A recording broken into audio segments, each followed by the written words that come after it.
Fala aí pra mim como é que você tá, cara de sebo com Yakult.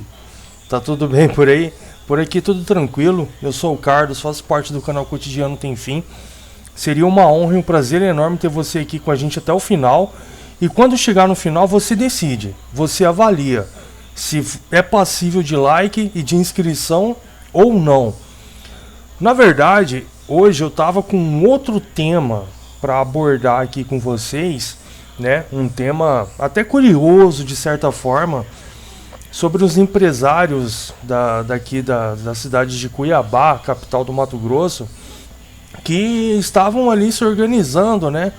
Fazendo uma vaquinha para ir para Cuba, exatamente isso, tomar a vacina Sputnik V.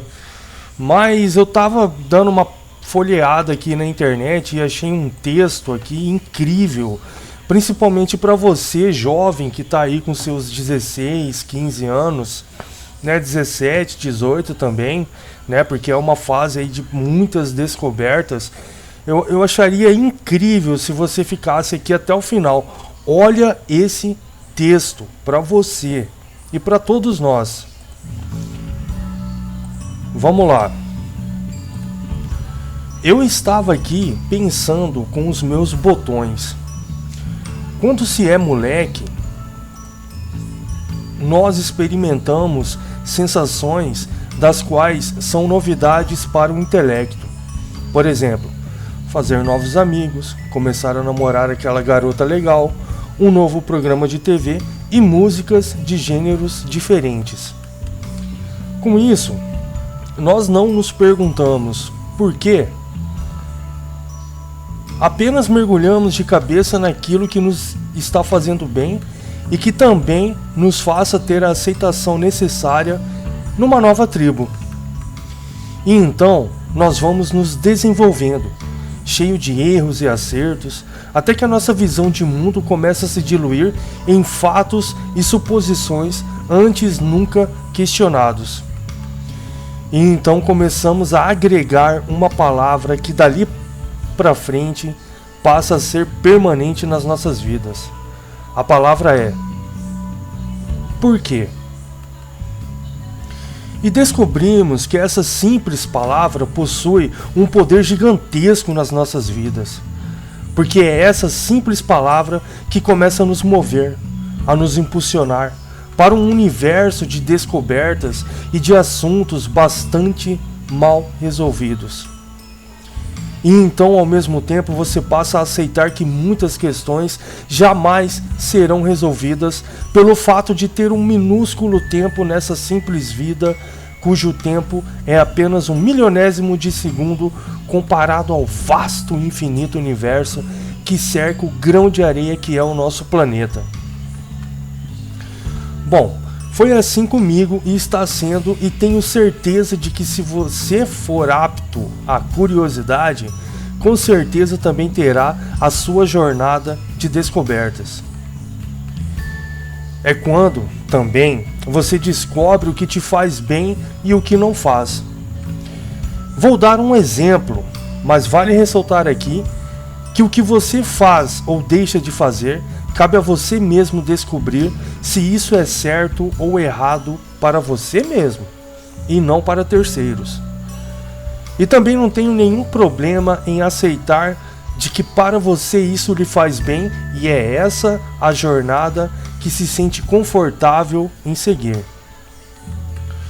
Bom, quando eu era mais novo, ali por volta dos meus 15 anos, eu passei a ouvir gêneros musicais com mais amplitude, ou seja, passei a me identificar com o rock. Até aí, tudo normal, tudo tranquilo.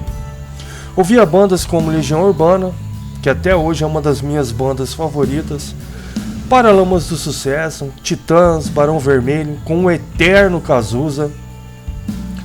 Descobri também bandas como Charlie Brown Jr., CPM 22, juntamente com bandas internacionais como U2, Queen, Creed e por aí vai.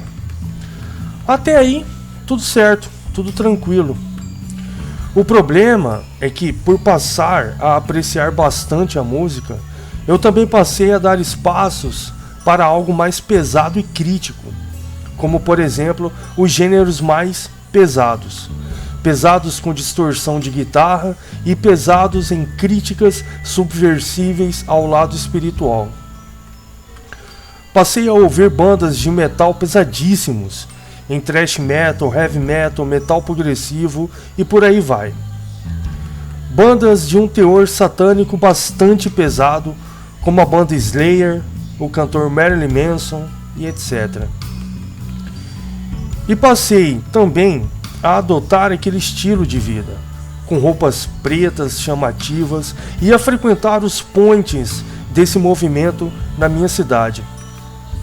Os shows dessas bandas, que têm como característica essa ideologia, são pesadíssimos. Atacam o cristianismo sem pudor nenhum e ao próprio Cristo em pessoa, se julgando os subversíveis da moda. Confesso que mesmo ali, quando presenciava esses ataques, eu não me sentia bem. Só queria ouvir o som pesado, queria participar e fazer parte daquilo tudo.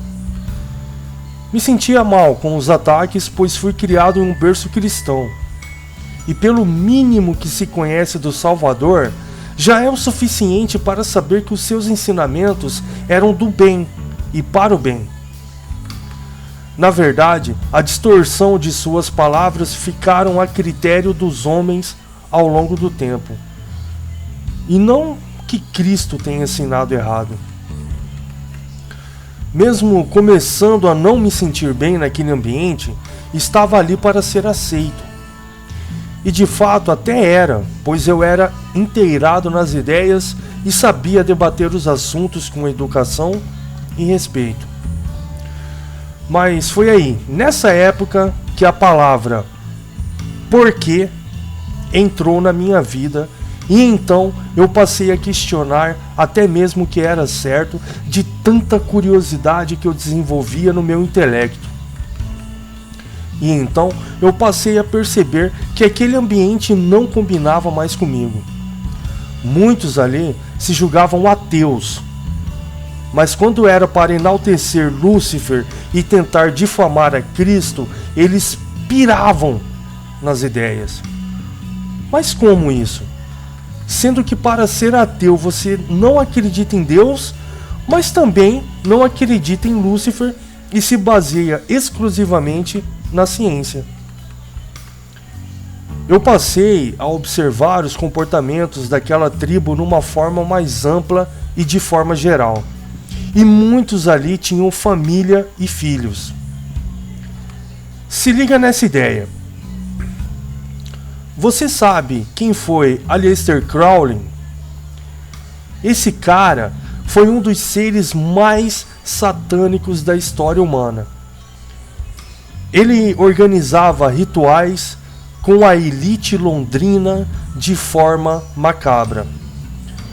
Os seus rituais eram marcados por decapitação de bebês para beber o seu sangue e coito sexual com esses mesmos bebês. Ou seja, o cara era um pedófilo macabro. E então eu me questionava: será que essa galera toda aqui, que se agitam bastante na hora de difamar a Cristo, teriam coragem de entregar os seus filhos para um ritual macabro desse porte por ordem de Lúcifer? Já que eles são os satanistas, anarquistas, subversíveis. E nesse mesmo período eu pensei em Cristo, em como deve ter sido duro para ele ter que ensinar em parábolas para que essa geração atual pudesse compreender o mínimo dos seus ensinamentos.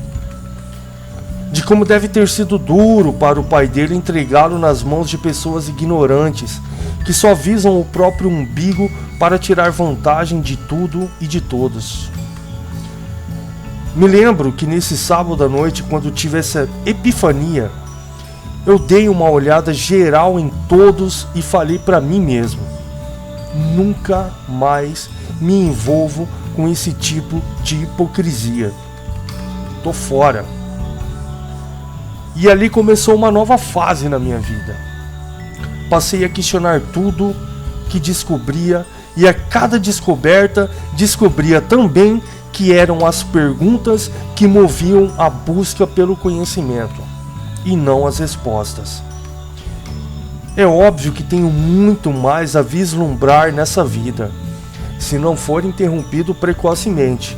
Isso me deixa com tesão de sempre buscar por mais. Me deixa com tesão de seguir em frente e viver a vida. Não em busca de bens materiais com sede de ter, mas em busca da verdade, pois a verdade liberta. O que eu acho mais incrível nisso tudo é o fato das escrituras passarem por modificações ao longo do tempo, mas a essência dos ensinamentos de Cristo continuam intacto até os dias atuais. Se o Velho Testamento condiz com os fatos, é outra história, mas que Cristo revolucionou a civilização ocidental para sempre, isso é fato. Autor desconhecido.